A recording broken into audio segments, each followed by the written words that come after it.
bara lugnt och här den här tiden på mig, den är riktigt snygg. Wow. Och den är stor, fluffig. Ja, den har köpt på Gina då. Det var den här konsilen jag köpte.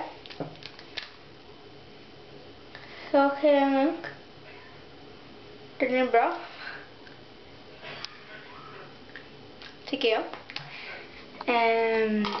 Har redan använt den. Egentligen ett sår här. Men det syns inte egentligen nu. Så det är väl bara bra. Mitt hår är lite konstigt och man ser att alltså det är ojämnt. Det är så kan inte vara riktigt.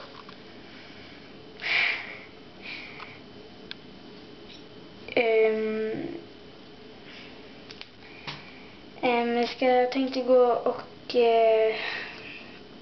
titta på lite på film och äta godis. Nej, jag ska bara. Men